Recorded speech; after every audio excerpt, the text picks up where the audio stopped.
यहाँ हम पढ़ने जा रहे हैं लाइन एंड एंगल्स, रेखाएं और कोण।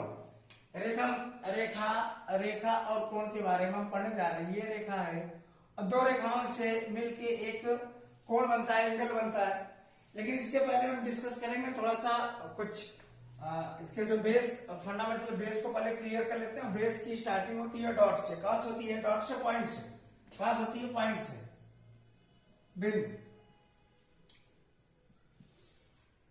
बिंदु होता है। अगर हम दो बिंदुओं को अगर मिलाते हैं, दो बिंदुओं को, एक बिंदु ये है, एक बिंदु ये है, दो पॉइंट को अगर हमने मिला दिया तो उससे एक लाइन बनती है। अगर लाइन बनती है तो एक तो बनाई लाइन, ये दो बिंदु से मिलाने की एक लाइन बनती है, इसको लाइन सेगमेंट बोलते हैं। रेखाखंड क्या बोलते हैं? एक रेखाखंड। अभी थोड़ा सा आगे बात करते हैं। एक लाइन पे कितने पॉइंट रहते हैं? तो इनफाइनाइट पॉइंट्स रहते हैं एक लाइन पे।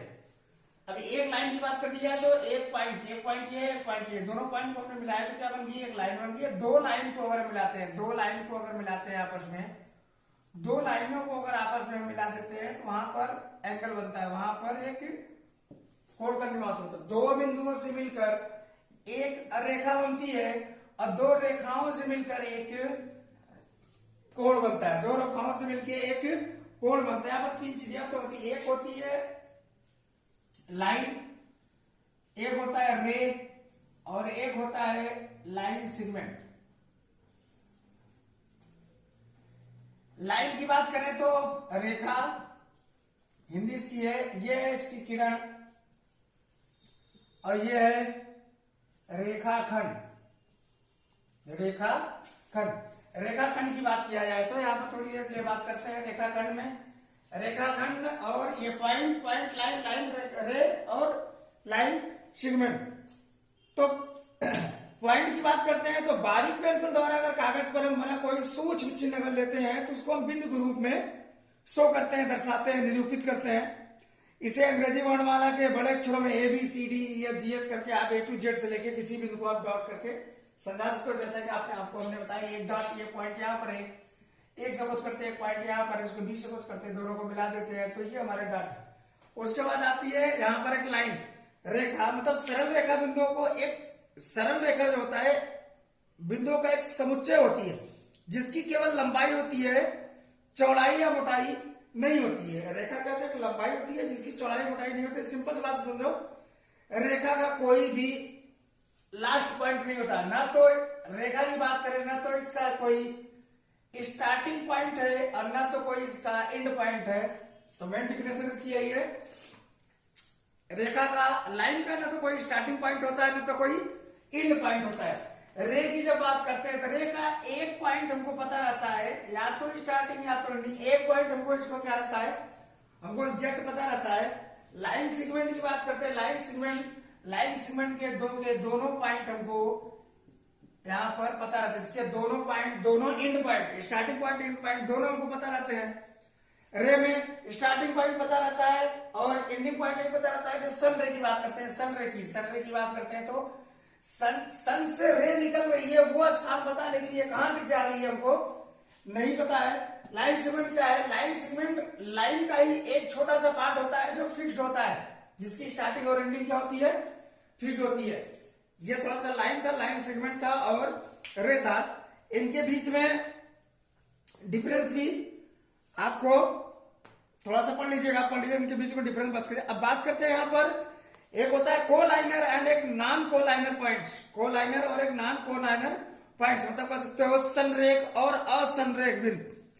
संरेख का मतलब लाइन बात करते हैं कि कोलाइनर की बात करते हैं तो संरेख का मतलब होता है एक ही रेखा में वो हमारे पॉइंट रहेंगे।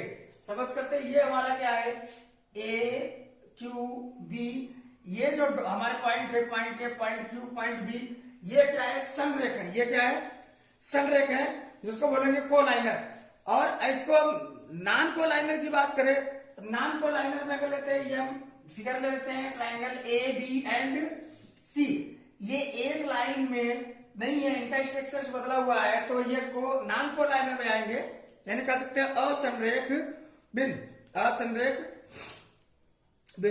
ये लाइन हो गई, लाइन सेगमेंट हो गया और रे हो गया। अभी थोड़ा सा कोण की बात करते हैं, एंगल की बात करते हैं। कुछ एंगल यहाँ पर बनते हैं, जैसा कि आप लोगों ने पढ़ा होगा एक्यूट एंगल न्यून कोण होता है जो 0 से 90 डिग्री के, 0 से ग्रेटर रहता है, 90 डिग्री से कम रहता है। उसके बाद होता है राइट एंगल, 90 डिग्री को राइट एंगल बोलते हैं, समकोण बोलते हैं। अधिक कोण है ऑब्ट्यूस एंगल जो 90 डिग्री से ग्रेटर रहता है और 180 से कम रहता है। फिर उसके बाद होता है स्ट्रेट लाइन। मैं यहाँ पर हमको बात करनी है स्ट्रेट लाइन की। स्ट्रेट लाइन वो होती है हमारी 180 डिग्री का, 180 डिग्री की होती है, उसको रिज कोण बोलते हैं, स्ट्रेट लाइन। यानी अगर ये स्ट्रेट लाइन लेते हैं ए एंड बी, अगर बात करें यहां पर एक पॉइंट ओ है, यहां का एंगल बन रहा है, ये हमारा होता है स्ट्रेट लाइन पे बना हुआ एक एंगल है, इसको स्ट्रेट एंगल ही बोलते हैं, हिंदी में रिज कोण बोलते हैं। इसका जो मान होता है 180 डिग्री का होता है, 180 अंश का होता है, 180 अंश का होता है।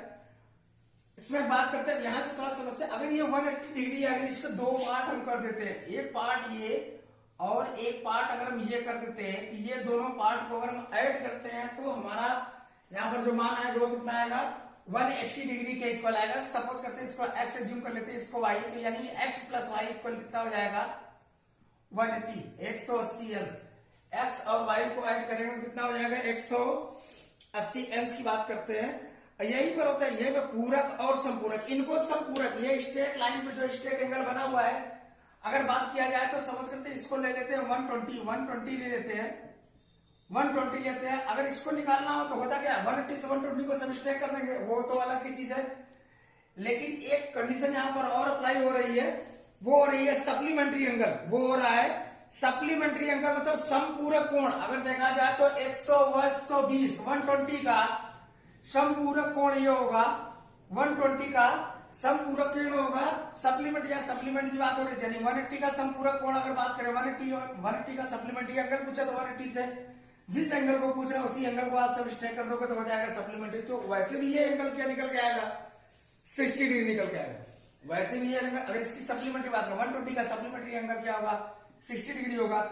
या फिर इसको स्ट्रेट लाइन लेते हैं, एक सीधी लाइन ले लेते हैं, इसको स्ट्रेट लाइन। स्ट्रेट लाइन क्या है, ये एंगल दोनों एंगल को हम ऐड कर देंगे, इक्वल में लिखेंगे 180, इक्वल में लिखेंगे 180।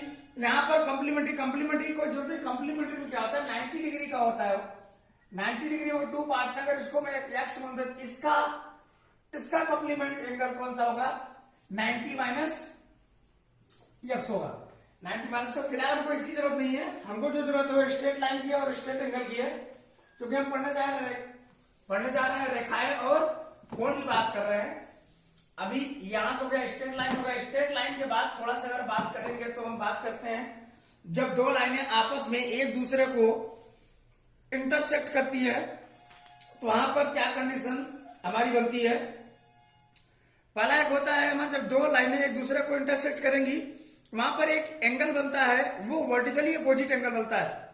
अगर बात किया जाए तो ये लाइन है, इस लाइन को ये लाइन क्या कर रही है, कट कर रही है, इंटरसेक्ट कर रही है, यहाँ पर वर्टिकली अपोजिट एंगल की बात होती है। समझ करते ए लाइन ए बी है और ये सी डी है, एक दूसरे को क्रॉस कर रही है, एक दूसरे को काट रही है, एक दूसरे को इंटरसेक्ट कर रही है, तो यहाँ पर वर्टिकली अपोजिट एंगल यानी शीर्षाभिमुख कोण, यानी शीर्षाभिमुख कोण बराबर है। तो वर्टिकली एंगल यहाँ पर क्या रहेगा, बराबर है, ये एंगल इस एंगल के बराबर रहेगा और ये एंगल इस एंगल के इक्वल में रहेगा, बराबर में रहेगा। ये इंपॉर्टेंट है इस चैप्टर के लिए, ये जानना इंपॉर्टेंट है। रेखाएं और कोण चैप्टर के लिए ये जानना इंपॉर्टेंट है कि जब दो लाइनें आपस में एक दूसरे को क्रॉस करती हैं, काटती हैं, इंटरसेक्ट करती हैं, तो यहाँ वर्टिकली अपोजिट एंगल इसको क्या रहते हैं, इक्वल रहते हैं, और हिंदी में इसी को बोलते हैं शीर्षाभिमुख कोण क्या रहते हैं, इसके बराबर रहते हैं।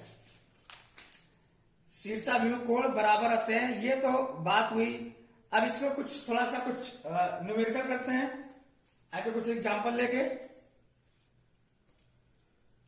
एक छोटा सा एग्जांपल लेते हैं। ये स्ट्रेट लाइन है, यहां पर एक एंगल है, ये दिया है आपको 70 डिग्री दिया है, AOB 70 डिग्री दिया है, तो हमको एंगल फाइंड आउट करना है COB। यानी यहाँ पर देख रखा है आपको angle A O B equal कितना है 70 डिग्री है। आपको फाइंड आउट करना है एंगल बी ओ सी आपको फाइंड करना कितना होगा।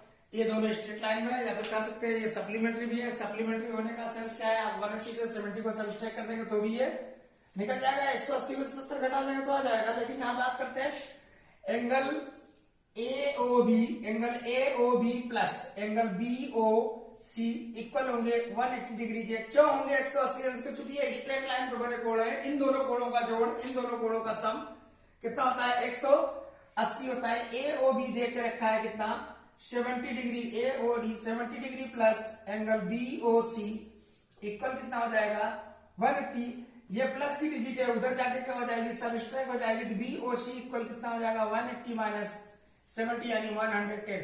ये हमारा एंगल आ जाएगा 110। बाकी के इसके और ढेर सारे एग्जाम्पल हम नेक्स्ट वीडियो में देखेंगे। तब तक लिए आप इसको एक बार रिपीट कर लीजिएगा, फिर मिलते हैं नेक्स्ट वीडियो में। Thank you.